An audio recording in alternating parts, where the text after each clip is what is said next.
Okay, so for the next step, I've got in my notes spacer balls and ILA bias frequency. Okay, so here's how that works.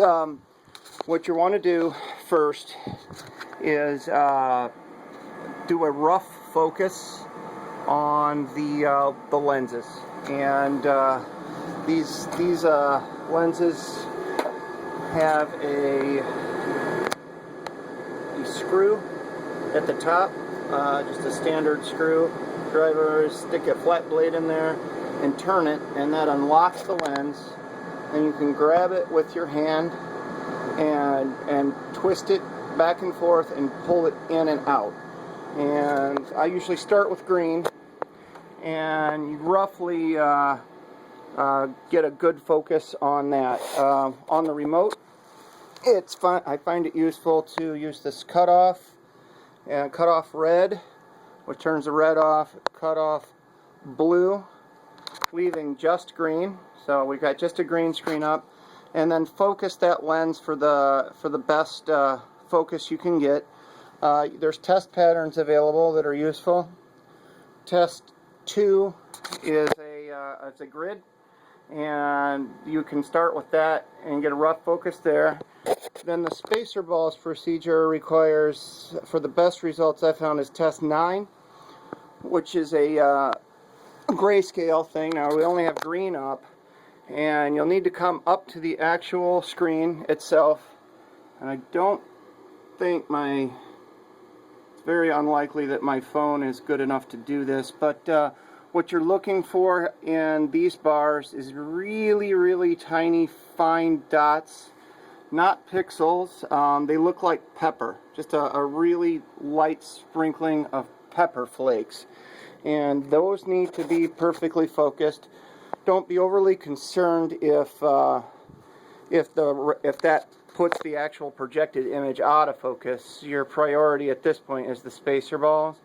Do the same thing for red and green, and then lock those screws back down, and you'll have the spacer focus. That's the physical focus between the output beam splitter and your screen, and that's vital that be step 1.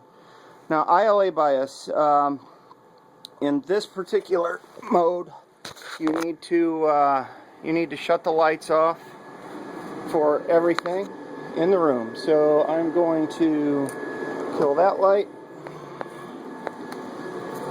and that light, the lights in the room.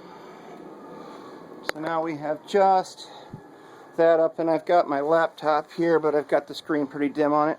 On the remote, it's menu 3, which is the ILA bias menu, and then you want to pick adjust with no video, which is 2, which will black the screen, so you'll see absolutely nothing.